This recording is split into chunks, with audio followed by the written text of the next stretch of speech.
La voie, du bien chez soi, elle est dans une posture très pragmatique qui accepte de voir le lieu comme il est, c'est-à-dire un cocon, c'est-à-dire une enveloppe, c'est-à-dire un territoire qui a plusieurs fonctions. Il y a une fonction qui est celle du refuge. L'autre, rôle du lieu est de nous servir d'ancrage. La troisième fonction, c'est celle du lieu qui sert de tremplin, qui permet le rebond, qui permet de nous accompagner dans un élan pour avancer dans toutes les entreprises que nous avons dans notre vie.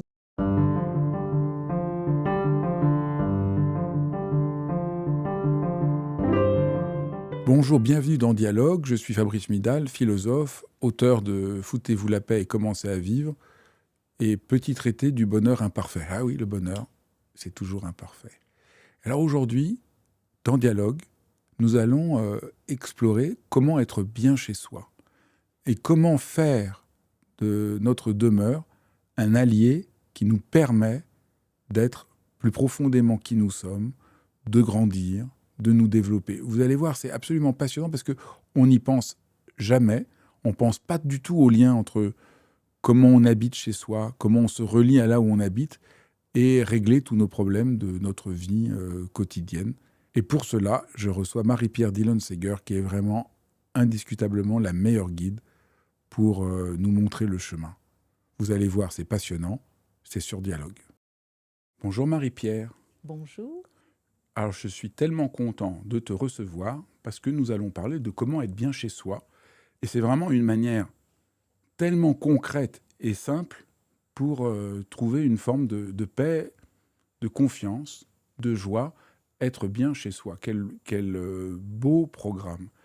Et pour ça, peut-être on peut commencer par le renversement que propose ton livre. Parce qu'on ne pense jamais à être bien chez soi. Enfin, on pense, mais ça reste un peu abstrait. Et pour nous aider, tu nous invites à changer notre regard sur notre lieu d'habitation, notre appartement, notre maison. Paradoxalement, on pourrait dire que j'invite à ce que nous fassions davantage de place à notre lieu. C'est bien dit. Parce C'est que de ça qu'il c'est s'agit. ça le paradoxe, c'est qu'on ne fait pas attention trop au lieu où on est. On pense un peu à la décoration, mais on a beaucoup de mal à voir que c'est là où on peut se ressourcer, là où on peut s'apaiser, là où on peut être heureux, qu'un lieu a presque une âme. Oui, enfin, je, je, je pense qu'il y a, on a à éviter deux écueils. Celui qui nous fait voir le lieu comme un amas de matériaux, l'empilement de briques, de pierres, de bois, avec des fenêtres, etc., complètement inerte. Ou l'autre écueil, il serait de voir le lieu comme étant habité d'une énergie qui peut agir sur nous, qui pourrait nous dominer, qui pourrait nous contrôler. Or, la voie du bien chez soi, elle est dans une posture très pragmatique qui accepte de voir le lieu non pas comme totalement neutre, anodin, en anglais on dirait a commodity, quelque chose que l'on achète et qui n'a pas de qualité intrinsèque, ou un lieu qui soit trop agissant sur nous. Donc la voie médiane, elle est de voir le lieu comme il est, c'est-à-dire un cocon, c'est-à-dire une enveloppe, c'est-à-dire un territoire qui a plusieurs fonctions. Et moi, je compare souvent les choses aux arts martiaux, hein. Il y a une fonction qui est celle du refuge. Sur le chemin de la bataille, ce serait le recul.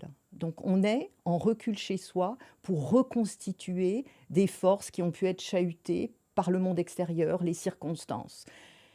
L'autre rôle du lieu est de nous servir d'ancrage. Et là, c'est la posture où nous sommes posés, installés, comme un guerrier qui n'est ni en défense ni en attaque, mais qui est à sa place. Et puis la troisième fonction, c'est celle du lieu qui sert de tremplin, qui permet le rebond, qui permet de nous accompagner dans un élan pour avancer dans toutes les entreprises que nous avons dans notre vie. Donc ces trois fonctions, refuge, ancrage, territoire d'ancrage, et puis territoire personnel qui accompagne qui nous sommes vraiment, et fonction d'accompagnement à l'élan, sont portées par les lieux. Chaque lieu a ces fonctions-là, mais pas dans les mêmes proportions. Et selon nos phases de vie, nous allons pouvoir interagir avec eux, nous nourrir de ce qu'ils ont à proposer, mais ce que j'invite, c'est de ne pas s'imaginer que les lieux sont tous les mêmes finalement, simplement un paquet de matériaux, ou auraient un pouvoir sur nous qui nous enlèverait notre capacité décisionnelle. Ce sont des alliés. Ça, je trouve ça très, très important. Ça rejoint... je suis très touché parce que ça rejoint une conviction que j'ai, qui m'habite profondément, c'est qu'on est toujours pris au piège dans notre société, d'un côté par une forme de fonctionnalisme froid, mécanique, ce que les gens appellent être cartésien, ce qui n'est pas du tout ce que disait Descartes. Je suis bien Descartes, c'est beaucoup plus subtil que la caricature qu'on en a fait, mais voilà, donc quelque chose de vraiment fonctionnel. Et de l'autre, une sorte de spiritualisme barré, complètement hors sol, et culpabilisateur, avec cette idée qu'il y a des énergies qui peuvent nous dominer, etc., avec ces notions complètement floues qu'on va essayer de lever, avec la notion de nettoyage énergétique, tout ce bavardage complètement flou. Et toi, ce qui est absolument formidable, c'est que tu traces une autre voie, qui est la voie, à mon avis, la plus fondamentale pour n'importe quel sujet qu'on aborde, ni être barré, ni une sorte de fonctionnalisme froid. Et moi, je dis souvent que c'est un cercle vicieux, parce que plus il y a ce fonctionnalisme froid, plus les gens sont autorisés à être barrés pour lutter contre le fonctionnalisme froid, et plus il y a des gens sont barrés, plus le fonctionnalisme le plus glacial, le plus violent, se sent justifié d'être comme ça, et montrer que la vie, écouter la vie, c'est ni l'un ni l'autre. Je trouve que c'est ça le vrai chemin que tu essayes de montrer. Et en toute chose. En toute chose, parce que, et d'ailleurs nous sommes dans une période de notre histoire, pas simplement en France, où nous vivons la tension des opposés. Hein. Nous sommes dans un mode de fonctionnement qui est beaucoup, et en particulier ces dernières années, pris ou emprisonné dans un fonctionnement binaire. Hein, où il y a les bons, les méchants, il y a ce qu'il faut faire, ce qu'il ne faut pas faire, et au niveau politique, au niveau géopolitique, au niveau même du quotidien. Alors, pour moi, c'est la pensée chinoise qui m'a permis de trouver cette voie médiane. La solution, mais Jung en a parlé également, la posture qui nourrit la vie, ne peut pas être prise d'abord dans une tension perpétuelle des opposés. Parce que dans cette tension, nos forces sont en résistance et ne sont pas disponibles pour simplement respirer, pour simplement vivre. Donc il y a un troisième terme que j'évoque, que ce soit en lecture temporelle, en lecture spatiale, qui nous amène qui renvoie toujours d'ailleurs la personne à elle-même. C'est vrai que certains lieux peuvent nous assombrir. C'est vrai de la même manière que certaines personnes peuvent nous amener à être du côté du doute. Hein.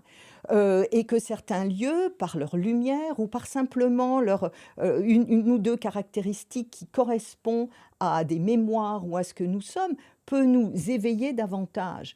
Mais l'idée que nous puissions être menés par le bout du nez, ou ignoré par le lieu est une fabrication de l'esprit qui se nourrit de notre non-investissement en nous-mêmes.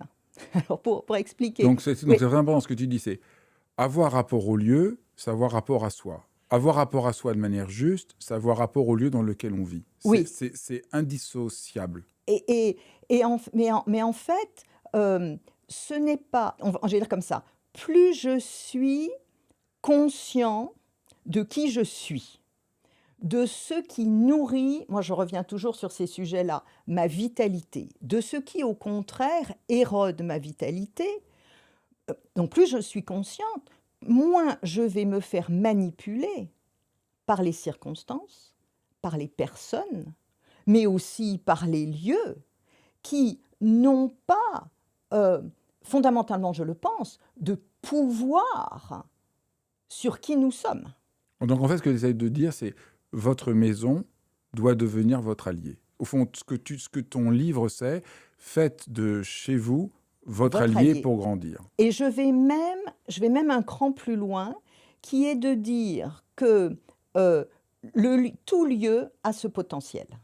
C'est ça, tout lieu peut devenir... Enfin, on ne peut pas diaboliser les lieux a priori, comme on ne peut pas les déifier a priori. Chaque lieu a des caractéristiques, une personnalité, comme chaque personne a sa personnalité, et la qualité du lien que nous allons entretenir avec lui, qui d'ailleurs nourrit notre capacité d'être, notre capacité de vie, notre capacité d'action, n'est pas dérivée du lieu seul, mais est dérivée de la manière dont nous nous positionnons, dans la manière dont nous acceptons qui nous sommes, ce qui va nous permettre de voir de manière beaucoup plus claire les manipulations éventuelles, qu'elles soient sociales, individuelles ou qu'elles aient à voir avec un lieu que je ne considère jamais, alors ça j'assume ce que je dis, hein, quoi qu'il puisse être dit au nom de discipline énergétique liée au lieu, je ne considère jamais qu'un lieu est intrinsèquement mauvais, dangereux. Alors, il faut que je fasse attention si les escaliers, il n'y a pas de rambarde, s'ils sont trop raides, etc. Mais je considère que ce qui va me permettre de parler de la qualité du lien entre qui vous êtes et votre lieu est à avoir avec qui vous êtes, ce que vous savez de vous, ce que vous avez accepté de vous, mais aussi, et c'est ça qui est posé dans le livre, votre capacité de voir le lieu tel qu'il est, de le respecter tel qu'il est. Donc, là, on rentre dans le concret, maintenant qu'on a essayé de montrer un peu le plan. Donc Ouais. La structure, disons, la conception, c'est le lieu peut devenir un allié, il n'est pas neutre, et il n'est pas... voilà, il n'a pas d'intention. Voilà. Il n'a pas d'intention. Mais donc, la première étape, c'est entrer en relation avec le lieu. Donc, ceux qui nous écoutent, la première chose que vous pouvez faire pour changer votre manière de vivre et votre relation au lieu, c'est d'entrer en relation. Et ce que tu vas nous apprendre maintenant, c'est comment on fait pour entrer en rapport au lieu. Parce qu'en fait, en gros, on sait un peu comment rentrer en rapport aux êtres humains. Bon, il y a des gens qui ne savent pas trop, mais en gros, on sait comment dire bonjour à quelqu'un, on sait comment créer du lien, on sait à peu près. Mais avec un lieu, on ne sait pas trop, et c'était un peu l'apport de ton livre, c'est de nous aider à faire ce travail-là. Ce que l'on sait avec les individus, c'est que d'ignorer quelqu'un, de ne pas dire bonjour, de faire la moue, de ne pas être en ouverture avec l'autre ou de ne pas voir l'autre, tout simplement, crée des difficultés down the road, crée des difficultés par la suite. Parce que, tout le monde est d'accord. Ça, voilà. Donc ça, on le sait. Mais cette lecture-là, nous ne l'appliquons pas habituellement à l'environnement dans lequel nous travaillons ou nous vivons. Parce que, alors il y a une part du cerveau rationnel, il y a aussi une absence, ce que je mets dans le livre ne nous est pas systématiquement enseigné, hein, cette idée que le lieu est, sans être vivant, il n'est pas inerte. Il n'est pas... alors on sait que les lieux peuvent se dégrader, surtout s'ils restent seuls, etc. Comme si un lieu qui n'est plus habité va soit montrer ses mauvais côtés, enfin les défauts vont se manifester davantage, va s'épuiser, va s'étioler. Donc la première chose qui est à faire, aussi simple que cela puisse paraître, mais on a fait quelque chose de complexe qui est voyons-le. Voyons-le tel qu'il est, et non pas tel que nous imaginons qu'il soit, tel que nous souhaiterions qu'il soit, tel que nous pensons qu'il est par rapport à ce que nous avons déjà vécu. Donc par exemple, prenons un exemple très concret, j'habite un petit 2 pièces, le voir, c'est arrêter de me dire « Ah, c'est tellement petit, j'en peux plus, le voir, c'est arrêter d'être prisonnier de tout ce que je peux regretter, les présupposés que je peux avoir, et juste m'ouvrir à voir quel est son possible, qu'est-ce qu'il me dit, comment je me sens là où je suis. C'est ça? Il y a ça, et il y a aussi voir ce qu'il voit. La question des fenêtres. Chaque lieu vous donne une certaine vue, une certaine capacité d'être connecté plus ou moins avec le macrocosme extérieur, avec l'environnement extérieur par ces fenêtres. Et ces fenêtres vont définir pendant les quelques mois ou les quelques années ou tout l'espace d'une vie où vous allez vivre dans ce lieu-là, votre panorama, votre perspective. Donc, le lieu, de le voir, c'est de le voir. Donc, c'est pas simple, c'est de le voir tel qu'il est en faisant un effort de ne pas nous concentrer uniquement sur ses défauts, mais aussi d'accepter qu'il est, parce qu'il ne va être, si c'est quelque chose de petit, ça peut être pour le moment, parce qu'il est en fait un compagnon de route, c'est de ne pas lui demander, comme dans une relation, ce qu'il ne peut pas être. Donc ça implique que nous rapatrions notre sens critique, notre amertume, notre envie de ce que nous ne pouvons pas encore avoir, pour véritablement lui donner une chance de nous accompagner le temps qu'il faudra, mode refuge, mode ancrage et mode tremplin, pour que nous puissions accéder au lieu suivant, qui, par le biais de cette collaboration, sera vraisemblablement, alors ça j'ai des histoires et des histoires à raconter sur ces sujets-là, un petit peu plus en phase avec ce qui nous conviendra, peut-être bien, davantage. Mais de ne pas, de rester dans une lecture qui ne voit pas, alors que c'est tout petit, les bourgeons au printemps qui se mettent derrière la fenêtre, ou une perspective, ou le fait que nous n'avons pas ceci, mais grâce à ce lieu-là, nous gagnons une proximité avec tel endroit. Ou le lieu a en stock une réserve de surprise, parce que c'est en vivant dans ce lieu-là que nous allons rencontrer X ou Y. Donc, reprenons mon exemple. Je vis dans un très petit 2 pièces, et malheureusement... pour le moment. Il faut toujours rajouter pour le moment. Et je suis au premier étage. En face de moi, j'ai un grand mur.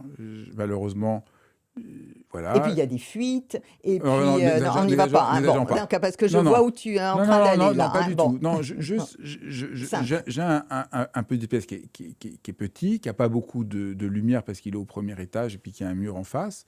Et donc, au fond, si j'ai bien compris, tu n'invites, au lieu de juste voir, bon, ben, j'ai vraiment pas de chance, c'est pas ce que je veux, je me sens pas bien quand je rentre, de voir, mais quel possible à ce lieu? Pour l'instant, ce n'est pas le palace auquel je rêvais, mais entrer en communion avec le lieu, commencer à le voir, c'est commencer à voir qu'il a, pour l'instant, quand même des possibles, quand même, il a, comme tu disais, des réserves en lui, et ça vaut la peine de m'ouvrir à ça, à ça. Et peut-être je vais découvrir, bon, c'est un petit lieu, mais il est juste à côté d'un magnifique parc. Et donc, je peux grâce à ce lieu, je suis connecté au parc. Et le fait qu'il est... Oui, c'est juste. C'est ça, le renversement radical, c'est sortir au fond de ma tête, de mes jugements, pour m'ouvrir au réel du lieu, qui est toujours plus riche, complexe que mes représentations préalables. C'est ça. Et rentrer en collaboration avec ce qui est possible. Alors, par exemple, dans mon petit lieu qu'on peut visualiser tous, comment je peux faire pour rentrer en collaboration avec ce petit lieu? C'est pas horrible, mais c'est décevant. Avant ça, en accompagnement ça, si la vie nous fait atterrir dans un lieu qui est, d'une certaine manière, plus clos. Il y a un immeuble en face, on est au premier étage, la lumière ne rentre pas. On est dans une coque, dans une enveloppe qui est du côté d'une fonction refuge.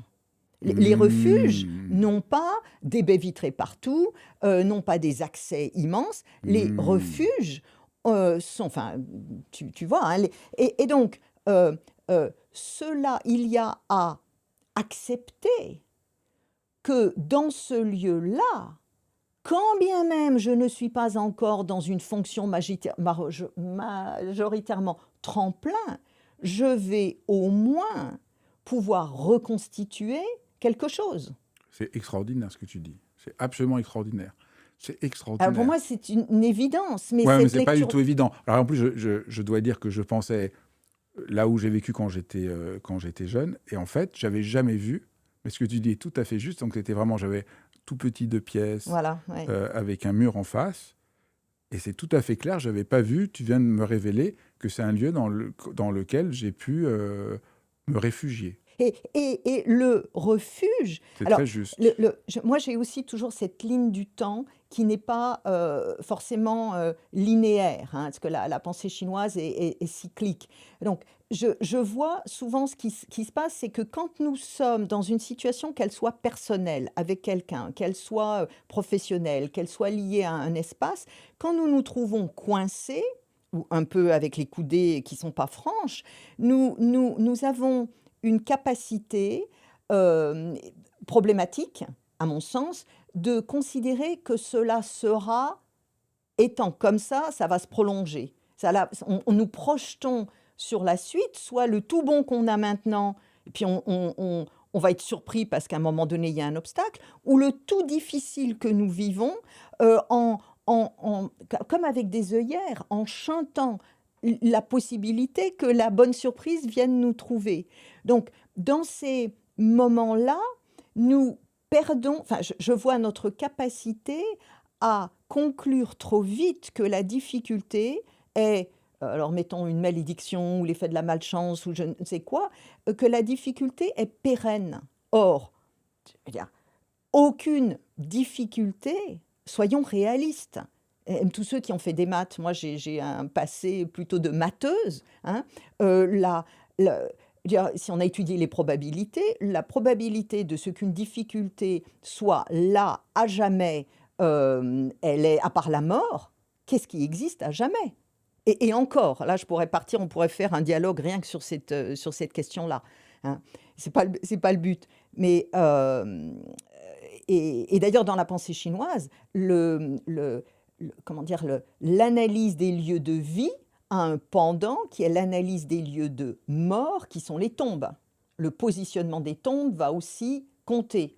Mais ce n'est pas le sujet. Là, on parle aujourd'hui des vivants. Donc en arrivant dans notre lieu, puisque nous avons à y vivre un certain temps, le temps du bail, ou le temps un certain temps, il est important d'accepter ce que ce lieu a à nous apporter en le regardant véritablement pour ce qu'il peut nous donner. Par ailleurs, quand il y a des défauts majeurs, je parle dans le bouquin, moi, d'une situation où la personne vit en rez-de-chaussée, dans une rue où il y a qui est passante, où finalement, on est dans un effet bocal et on est obligé en hiver de fermer les volets très tôt. Donc, on est vraiment extrêmement fermé. Cette difficulté-là, euh, on ne peut pas la transformer, on ne peut pas l'ignorer. Mais lorsqu'elle est acceptée, nous pouvons développer un mode d'être dans ce lieu ou un mode de présence au lieu qui fait que, à partir du moment où la nuit tombe, on n'est peut-être pas systématiquement coincé dans notre lieu, de s'organiser, d'être systématiquement ailleurs, parce que ce lieu-là, qui nous étouffe sur place, est, si ça se trouve, une incitation à aller ailleurs.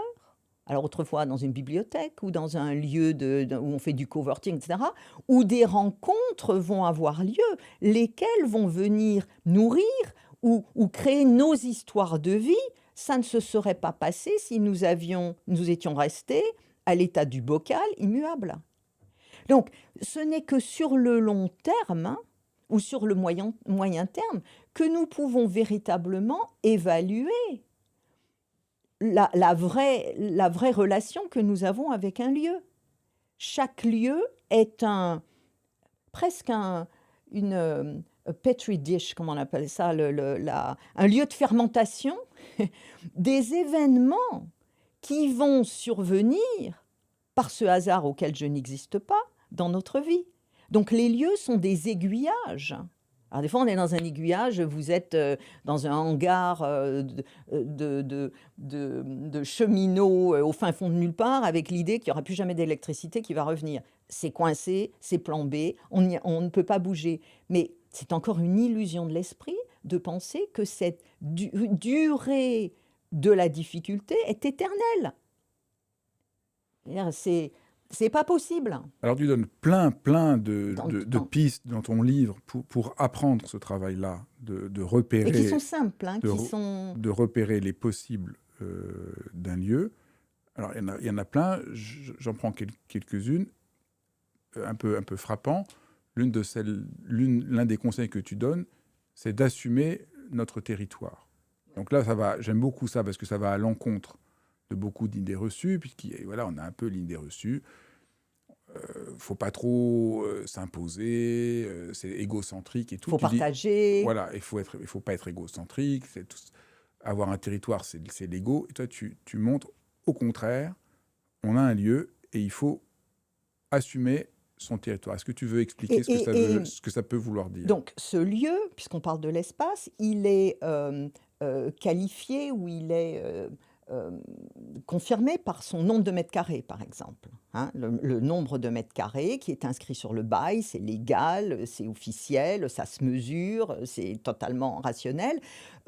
C'est à partir du moment où vous louez, où vous achetez un appartement qui fait 25 mètres carrés ou qui fait X nombre de mètres carrés, l'ensemble de ces mètres carrés, y compris les placards, est à vous. En tout cas, est votre territoire. Avoir un territoire et ne pas l'occuper, comme avoir une chaise et ne jamais l'occuper, parce qu'on la laisse à la visite, on la laisse au conjoint, on la laisse à je ne sais qui, parce qu'ils sont plus importants que vous, parce que la bienséance ou je ne sais quoi, est avoir une prise de son territoire qui ne dit pas son nom. Qu'est-ce que c'est, par exemple, très concrètement? Très J'ai concrètement, mon appartement de 25 mètres carrés et ça veut dire quoi, ne pas assumer mon territoire? pas sur mon territoire, c'est qu'il y a un placard qui va avec, sur lequel où tout est où j'y vais pas, où j'empile, où je sais même plus ce qu'il y a dedans, et puis c'est rempli jusqu'à ras-bord, et puis finalement ça reste alors que l'espace est petit, ça reste encombré par des objets ou par des papiers ou qui ont à voir avec une part de ma vie qui n'est plus, mais que je garde encore. Voilà. Donc ça voilà, très bon exemple, très concret. Là, on voit, ça veut dire que là, je n'assume pas mon territoire. Mais ça veut dire que je suis dans ce territoire-ci encore connecté à un territoire précédent où il y a eu le divorce, où il y a eu la bataille avec les prud'hommes, où il y a eu je ne sais quel conflit, mais je garde encore ça. Alors on pourrait dire c'est presque un butin de guerre. Hein, c'est un butin de guerre, donc c'est à moi, c'est mes papiers, c'est chez moi, sauf que le cas a été clos il y a très longtemps et que finalement c'est un butin de guerre qui me connecte encore avec une souffrance ou des mémoires qui sont d'une certaine manière non contemporaines. Il y a la notion du contemporain dans cette pensée. Non contemporaine, non nourrie non alignée avec ma vitalité d'aujourd'hui. Et cet écart, ce chaud-froid, parce que du coup, plus c'est ça, moins j'ouvre. Je sais que c'est là, mais je ne veux pas y aller. Alors, si on veut vraiment se faire du mal, on peut vraiment installer le placard avec toutes ces choses anciennes, puis les ouvrir comme des objets chez nous qui correspondent à des parts de notre vie révolue ou qui nous ont été donnés par des personnes que nous ne souhaitons plus peut-être dans notre vie ou que nous avons perdu. Ce sont des empiètements sur notre territoire qui est fondamentalement au service de qui nous sommes aujourd'hui, de qui nous sommes devenus, après nous être défaits de pelures ou d'embûches ou d'obstacles qui ont à un moment donné eu une valeur, où on était agissante dans notre vie, mais dont nous ne sommes plus. Maintenant, comment dire, nous ne sommes plus en phase. Il y a un problème de cohérence qui n'est pas en place. Quand les appartements sont un petit peu plus grands, il y a toujours la question de ces pièces que nous n'utilisons plus. Les enfants sont partis. Ou la chambre d'amis, on voulait avoir une chambre d'amis, mais finalement, il n'y a jamais d'amis qui vient. Ou quand les amis qui viennent, finalement, on ne les veut pas là, donc on les envoie à l'hôtel, etc. Ces pièces vides deviennent encore plus yin qu'elles ne le sont déjà, yin dans le sens où il n'y a pas d'activité, et donc on se retrouve avec un territoire à soi qui n'est pas vivant.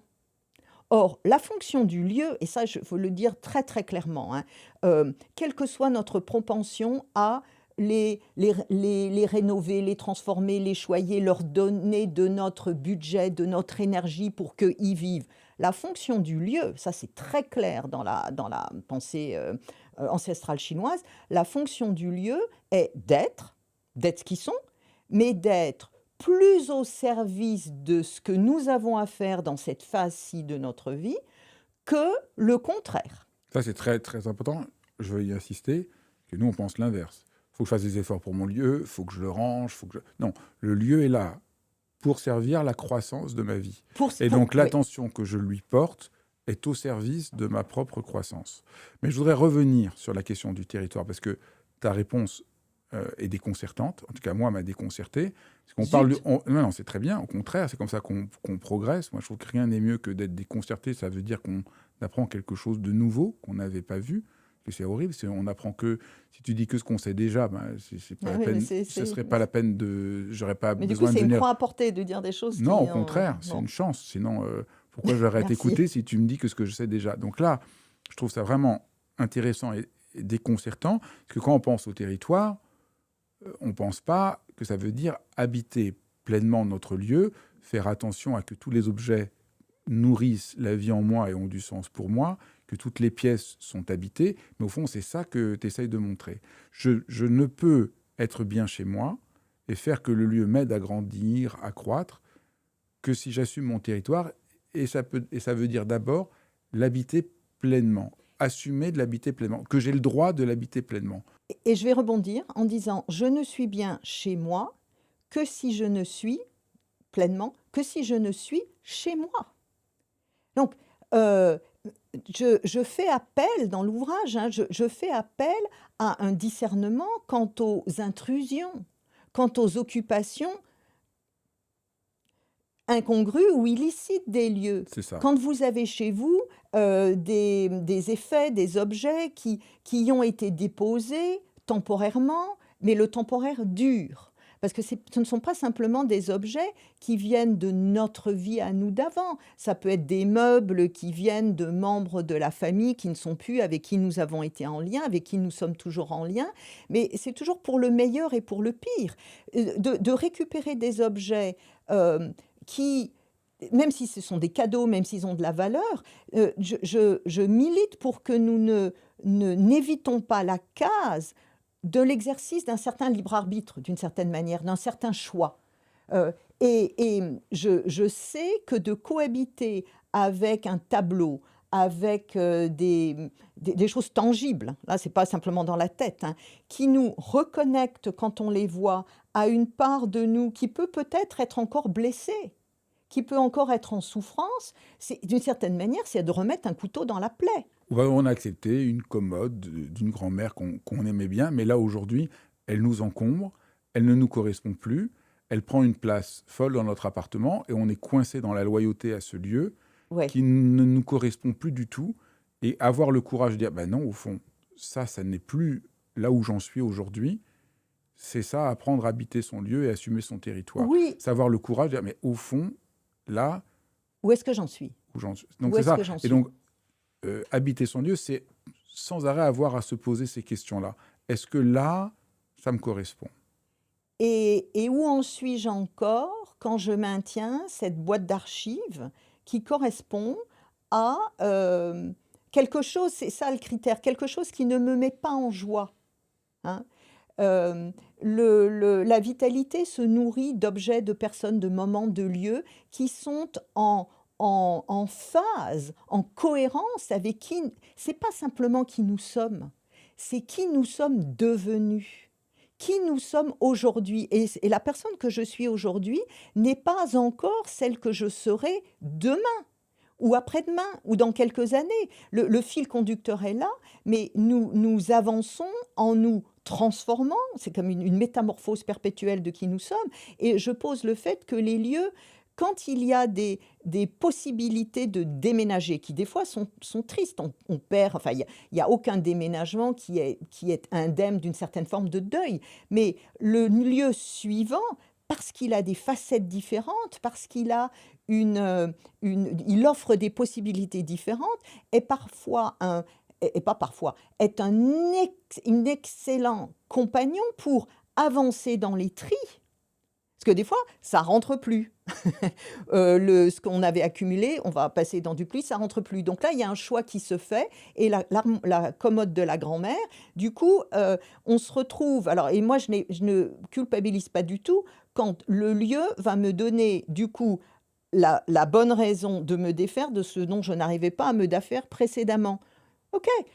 Je rajoute aussi quelque chose, c'est que n'hésitons pas à accompagner l'objet, le tableau, la chose, dont nous comprenons que les chemins se séparent. Je ne sais pas si ma phrase elle est bancale, mais n'hésitons pas à accompagner favorablement le départ, en nous assurant de trouver la bonne maison ou le bon appartement où cette commode sera bien chez elle, permettant à d'autres d'être bien chez eux, parce que cette pièce-là, qui n'a plus rien à faire dans notre échiquier personnel, va être, elle est la pièce du puzzle de ces autres personnes. Donc moi, je n'ai pas peur de parler aux objets. Alors, je suis un peu spéciale, mais de parler aux objets, de les rassurer, de leur dire, écoute, là ça va plus. Bon, il y a une décision qui va être prise. Je t'assure que je vais te trouver ta destination. Enfin, je vais t'accompagner dans le choix de ta destination suivante. Alors, je reprends.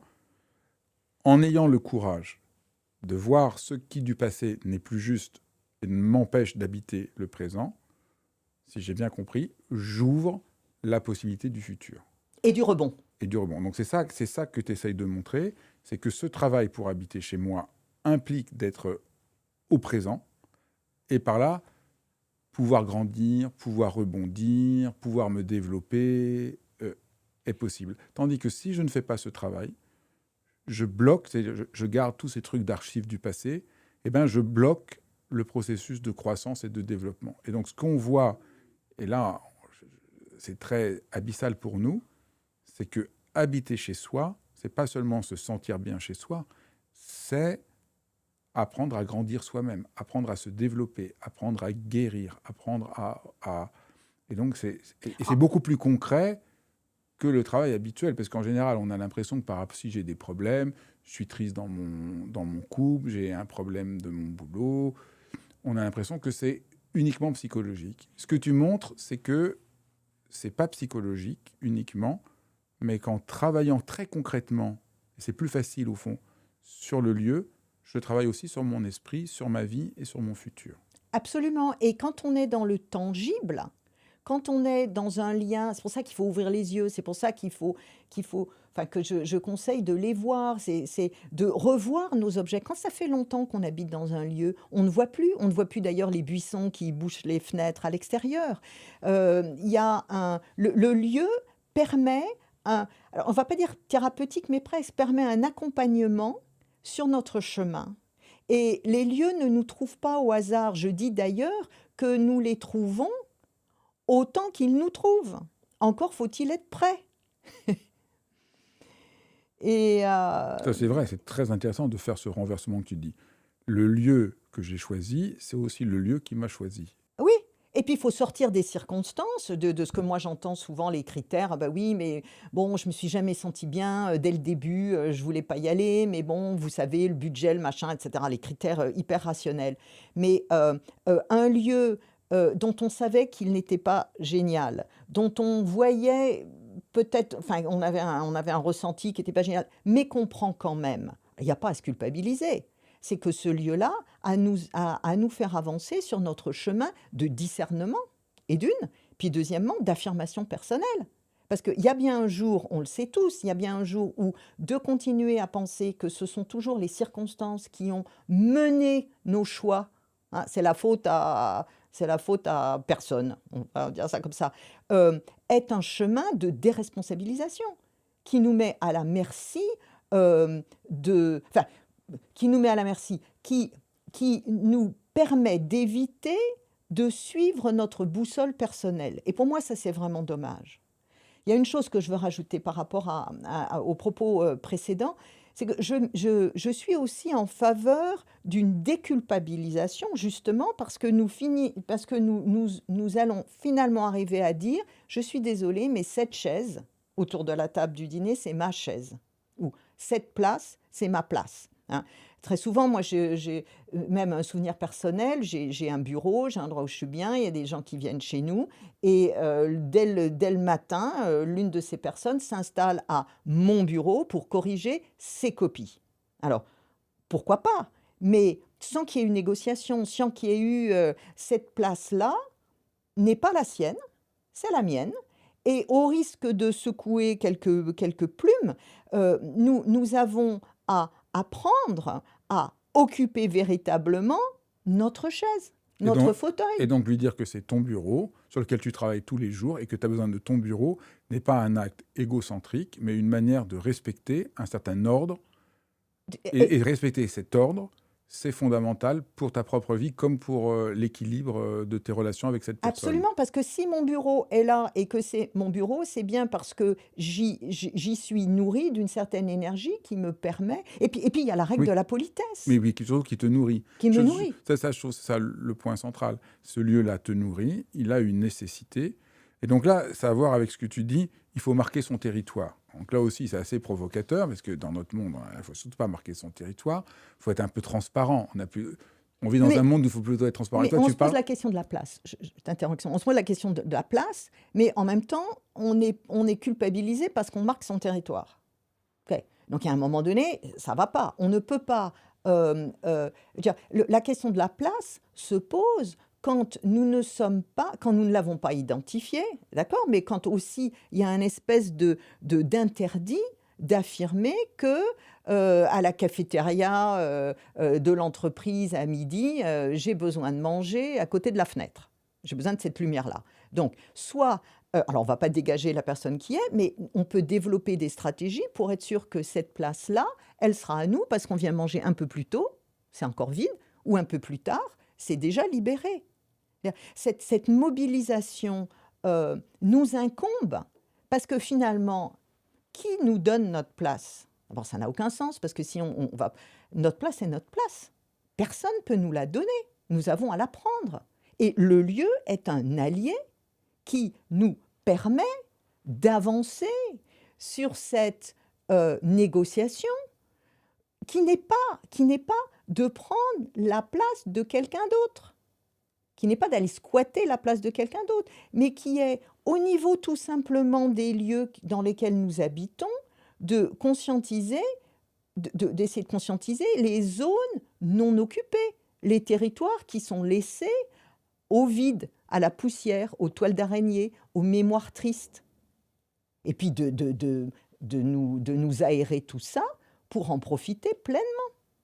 Le lieu est aussi, ces murs, c'est un vêtement supplémentaire.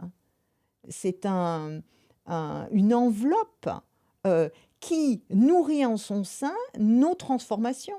Nous passons par des changements, comme des chrysalides, hein, à plusieurs... Il n'y a pas qu'une transformation majeure dans la vie d'une personne, il y en a plusieurs. Et le lieu est le cocon.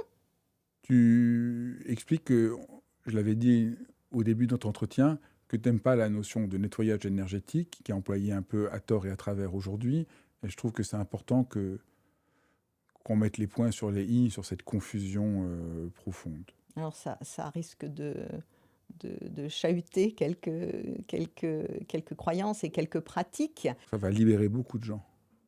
Ok, donc alors je vais le prendre de cette manière-là. Moi, je me dis toujours que dans un lieu que j'aime beaucoup aux US, une vieille maison qui a été sauvée, enfin, je me dis toujours que si un jour j'avais la possibilité de revenir sous la forme d'un esprit, d'un fantôme, etc., et que je me rendais compte que dans ce lieu-là, les arbres ont été saccagés, le lieu n'a pas été respecté.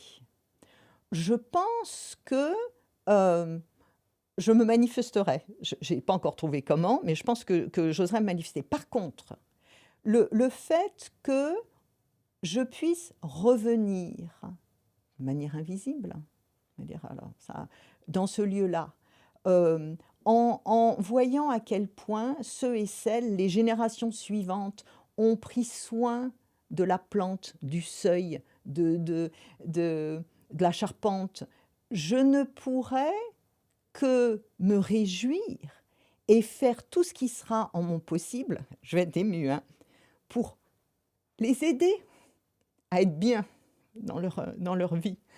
Et donc, cette idée de nettoyage énergétique, où il faudrait systématiquement faire la chasse et dégager toute présence qui n'est pas visible, me chahute, me dérange, parce que c'est de considérer de manière abusive que le lieu ne peut être que habité par nous. Alors, on pourrait me dire, mais du coup, c'est en contradiction avec le fait que c'est notre territoire.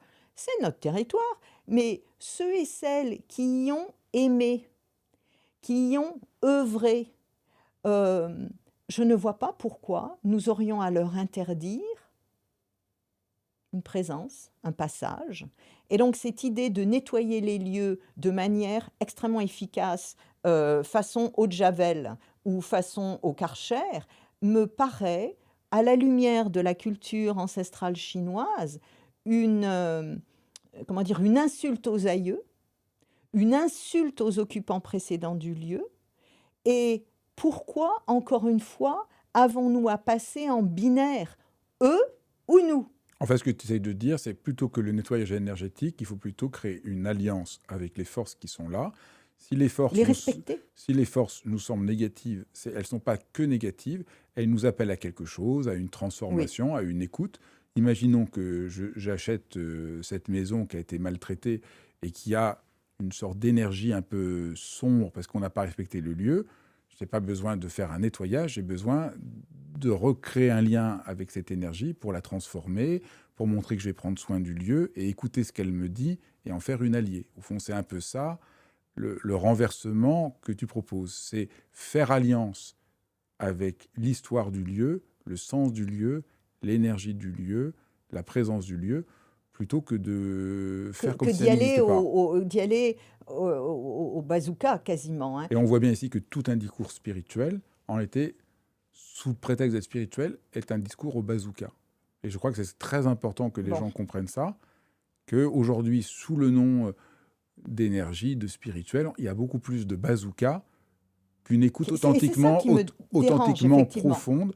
Et tu parles de la pensée chinoise, mais on trouve ça dans toutes les cultures de l'humanité. Il n'y a pas une culture de l'humanité, à part peut-être la nôtre, qui ne pense pas qu'un lieu a une histoire, qu'il faut respecter le lieu.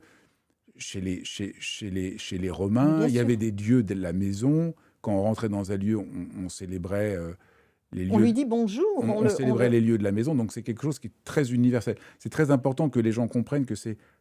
pour nous, c'est un peu surprenant, parce que pour nous, un lieu, c'est que matériel. Mais que le lieu est habité, on le trouve chez les Romains, on le trouve chez les Grecs. Oui, puis nous, ça nous dérange. Et même si la maison est nouvelle, sur le terrain, avant la construction, il y a du vivant qui y est passé. Il y a pu y avoir des animaux, il y a pu y avoir la vie y était déjà. Et aussi, il y a quelque chose qui m'a toujours surprise, parce que je fais quand même une partie de mon travail depuis toutes ces années, est au service des lieux. C'est de voir des procédures de nettoyage énergétique des lieux dans des lieux qui sont sales. Sales, avec de la poussière partout, qui n'est pas nettoyée, etc. Et donc, la première chose à faire pour honorer le lieu est de lui rendre sa propreté, de lui rendre comme quelqu'un qui est sans abri et que l'on va aider. On va d'abord, on va au moins, en tout cas, voir si on peut lui trouver des vêtements propres, des vêtements chauds, lui permettre de se nettoyer, le permettre de se poser. Et donc, d'aller dans cette lecture, pour moi, cette lecture qui parle d'un nettoyage énergétique de l'invisible et qui omet le traitement, nettoyage, le traitement du réel, me surprend. Me surprend, parce qu'on est dans un mode d'incohérence. Et de la même manière que, aussi encore une fois, enfin, en énergétique chinoise, c'est même pas, il n'y a même pas besoin de passer par la Chine.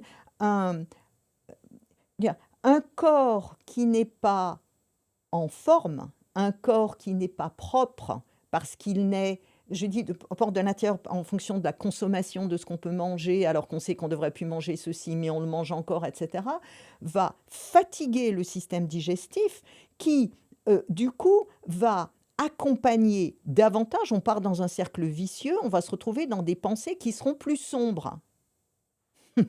Ça, nous ne le voyons pas comme ça. Moi, je dis, quand vous commencez à ressasser, quand vous commencez à procrastinate, comment on dit, procrastiner en français, demandez-vous aussi ce que vous avez mangé ces derniers jours. Est-ce que vous avez bougé? Est-ce que vous avez... Donc, un lieu, c'est la même chose pour le lieu. Un lieu sombre, dont les canalisations ne sont pas nettoyées, dont les filtres ne sont jamais changés, dont les vitres ne sont pas lavées, dont la cheminée est bouchée, dont les... etc., je peux allumer, ne respire pas. S'il ne respire pas, il souffre et nous ne respirons pas.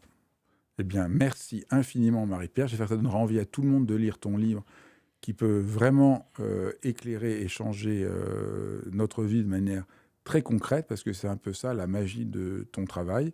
Des gestes qui ont l'air banals peuvent avoir un impact beaucoup plus grand qu'on ne le croit sur notre existence. Merci beaucoup. Merci à vous tous. Merci d'avoir suivi cet épisode de Dialogue. Alors, vous vous souvenez, vous pouvez m'écouter sur Dialogue tous les dimanches matins et vous pouvez tous les 15 jours écouter sur mon autre chaîne. J'ai demandé à Fabrice. Là, je réponds à toutes vos questions sur tout ce qui concerne l'existence. Et vous pouvez, n'hésitez pas, du reste, à m'envoyer vos questions. C'est toujours un plaisir de vous lire et de pouvoir ainsi tisser plus avant le lien qui nous unit ensemble. Je vous embrasse et je vous dis à dimanche prochain pour un nouvel épisode de Dialogue.